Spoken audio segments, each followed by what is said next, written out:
is a story called Pecos Bill. It's actually a tall tale that has been retold and illustrated by Steven Kellogg. While we're reading this book, we're going to be coming across some words that might be unfamiliar. And a lot of times, instead of stopping in the middle of a wonderful story and running for our dictionary, we could actually find the meaning to these words right there by looking at the words around them. So there's going to be a couple times during the story. We're going to be reading a story called Pecos Bill. It's a tall tale that has been retold and illustrated by Steven Kellogg. While we're reading this book, we're going to be coming across words that are unfamiliar, perhaps. And instead of stopping in the middle of the story and going and reaching for a dictionary to look up the word, we're going to be looking at the words that surround the unknown word and see if they can give us a clue as to what the meaning is. Here's the illustration page, the title page. Okay, here we go. Back in the rugged pioneer days, when Pecos Bill was a baby, his kinfolk decided that New England was becoming entirely too crowded, so they piled into covered wagons and headed west. Okay, now I'm going to pause here and use this as an example of the strategy that we're going to be using. The word kinfolk might be an unfamiliar word to you, but when you read about it saying that they're going to be moving because it's too crowded, then realizing that that they're all leaving together, that would oh God, Kim. Okay.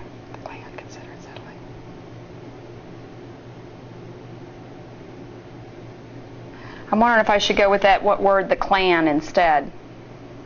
Because in the next paragraph it says the Klan considered settling in East Texas. Because that'd be more. Klan is better. And then I could even say kinfolk. You might be familiar with the word of kin, being family. Okay, so we'll do that. Okay, so we're starting all over. Sorry. Okay. We're going to be reading the story Pecos Bill. It's a tall tale retold and illustrated by Steven Kellogg. While we're reading this book, we're going to be coming across some unfamiliar words in the text, and instead of stopping and going and reaching for a dictionary to help us find the meaning of the words that are unknown, we're going to look at the words that are directly around the unknown word and see if we can find meaning that way.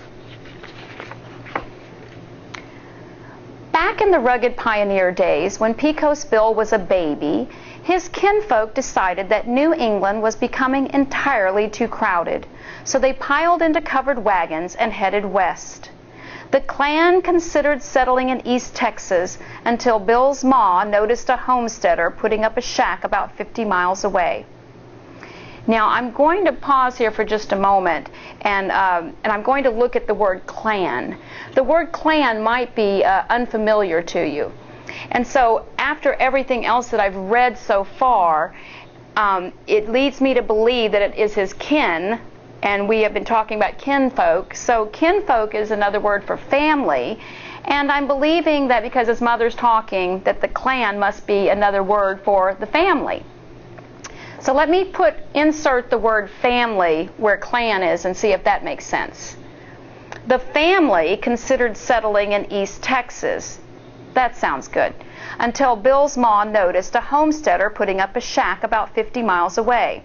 Another crowded neighborhood, she grumbled. Let's push on.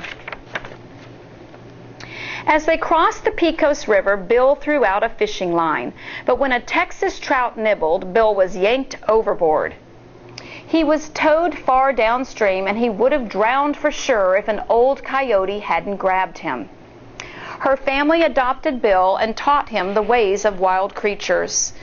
And this kind of reminds me of the story of the Jungle Book, where the little boy was saved by the wolves, and they taught him to be a wolf and took care of him. By the time Bill had outgrown his britches, he felt like a member of the pack. He loved to romp with his coyote brothers, and as he grew older, he sometimes played with the bighorn sheep. And it shows Bill here jumping over from boulder to boulder with the bighorn sheep, and the coyotes are down here watching. One day, a drifter named Chuck stumbled across Bill while he was taking a nap. He asked Bill what he meant by snoozing in the brush without his trousers. Bill tried to explain that he was a coyote. "Horse feathers," said Chuck. "You're a Texan, just like me." Bill decided to give life as a Texan a try. He borrowed Chuck's extra clothes and peppered him with questions. I'm going to stop here because that word peppered him with questions. That sounds unfamiliar to me. I don't think I've ever heard of that word used in that way before. When I think of peppered, I think of taking pepper, like salt and pepper, and peppering my food. So it makes me think of sprinkling something. So what do you think the word peppered would mean in this sentence? You're right. It means that he's sprinkling him with questions. He's asking him one question after another, lots and lots of questions. And I'm sure he had a lot of questions because he had been living as a coyote and now he has to live as a Texan. "To tell you the truth," said Chuck, "most Texans are flea-bitten outlaws, and the worst of them are the Hell's Gulch gang. But even they would be okay if they'd become ranchers and herd the longhorns that wander hereabouts." Ranching sounded good to Bill, and he headed for Hell's Gulch, determined to recruit the gang. But Bill's plans were interrupted when he was ambushed by a giant rattlesnake. And here's this huge rattlesnake, and he's all coiled around the boulder. When Bill dodged the snake's fangs, it slapped its coils around him. The snake squeezed hard, but Bill squeezed harder, and it didn't let up until every drop of poison was out of that reptile, leaving it skinny as a rope and mild as a goldfish. Then before Bill could catch his breath, he was tackled by a critter that was part grizzly, part puma, part gorilla, and part tarantula. They wrestled up and down the canyon and kicked up quite a dust storm before the monster finally became so dizzy it had to quit. No one had ever tangled with these two varmints before and lived to tell the tale, so when Bill met up with the Hell's Gulch gang, they were thunderstruck. Thunderstruck. When I think of thunderstruck, I think of thunder and lightning, and I think of lightning and hitting somebody, and I'm just not really quite sure. It doesn't make sense there. So think about the word in that context. Bill met up with the Hell's Gulch gang, and they were thunderstruck.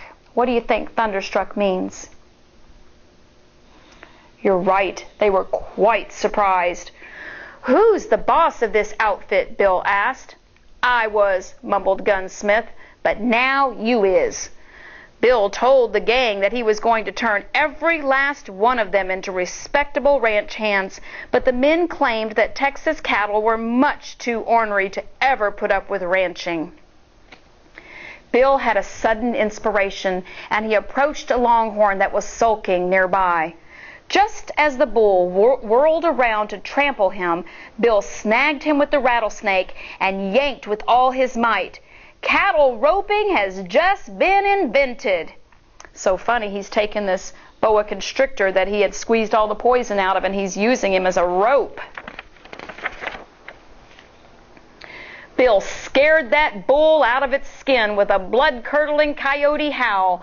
The embarrassed creature hightailed it off to grow a new coat, while Bill cut the hide into strips and passed them out to the men to use as lassos.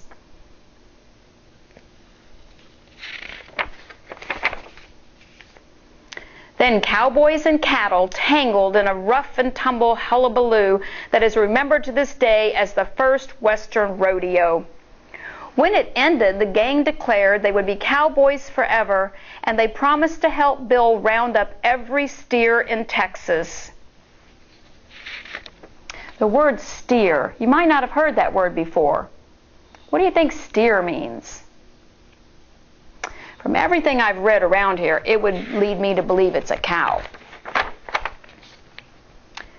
Bill needed a horse to ride on the big roundup. "Well," said Chuck, There's a wild stallion in the mountains that some folks call Lightning. Others think the name Widowmaker suits him better. But no matter what you call him, he's the fastest and most beautiful horse in the world. Bill went off in search of Lightning. As soon as he saw him, Bill knew he had found the horse for him.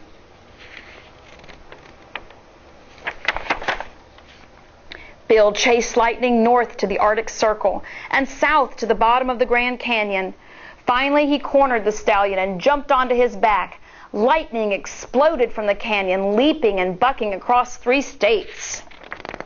He was very upset. Then Bill began to sing in the language he had learned from his coyote family. He sang of his admiration for the stallion's strength and promised him a lifetime of partnership and devotion. When Bill was done singing, he offered the horse his freedom, but Lightning chose to follow him forever.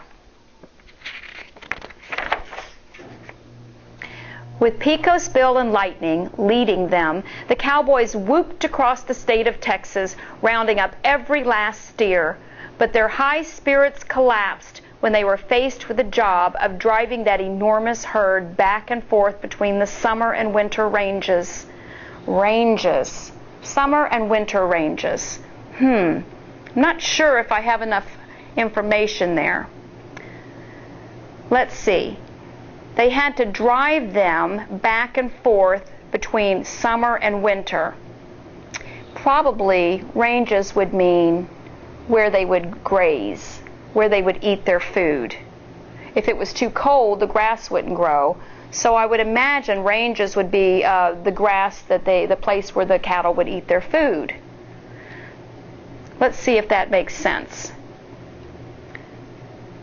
Their high spirits collapsed when they were faced with the job of driving that enormous herd back and forth between the patches of grass that were here in the summer and winter. That would make sense. To silence their grumbling, Bill set up the Perpetual Motion Ranch on Pinnacle Peak, which was so high that the top remained in winter while spring and autumn turned into summer at the base.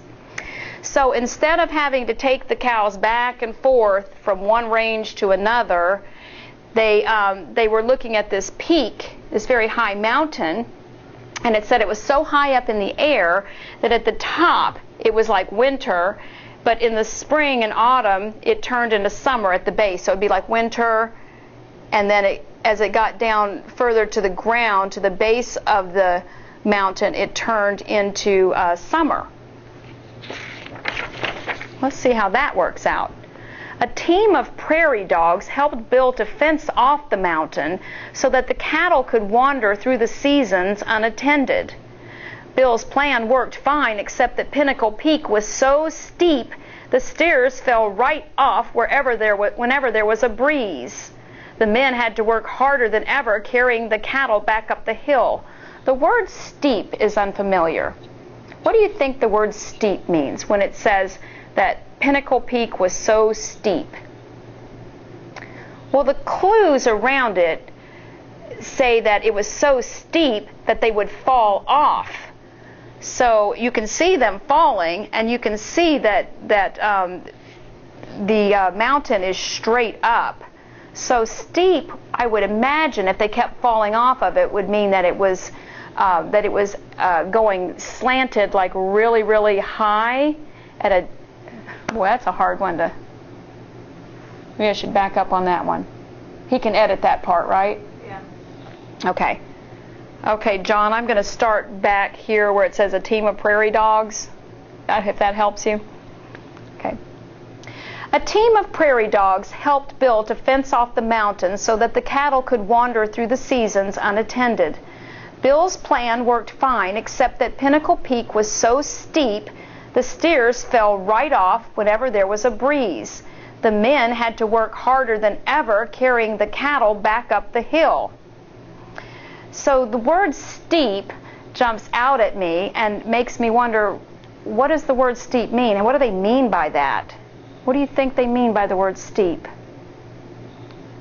I'm looking around, and it seems that the cattle are not able to just stand there, that they keep falling off, which would lead me to believe that it's slanted up very high and hard to stand on.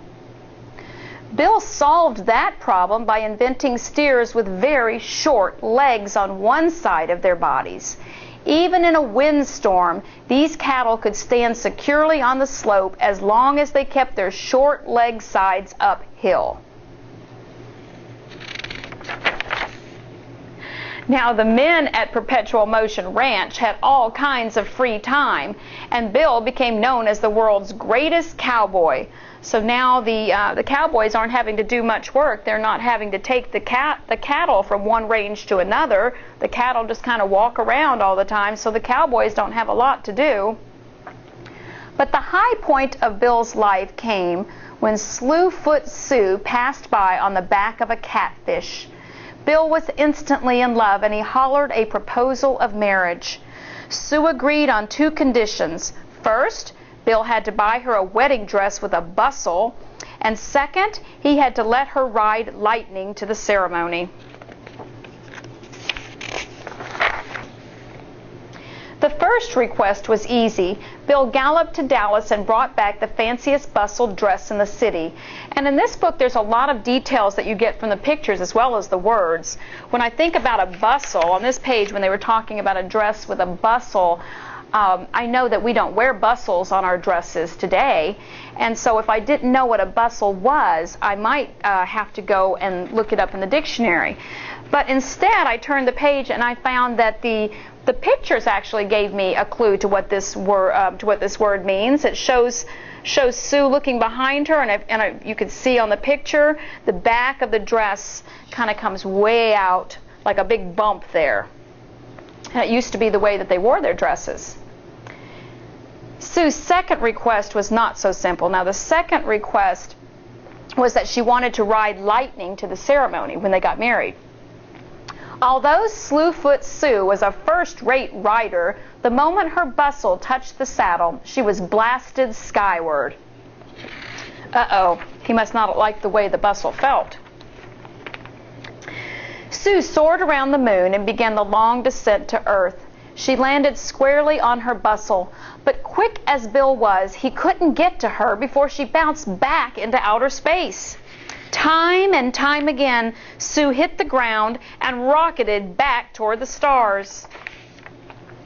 Sue probably would have sailed back and forth forever if Bill hadn't lassoed a tornado to help him catch his bouncing bride.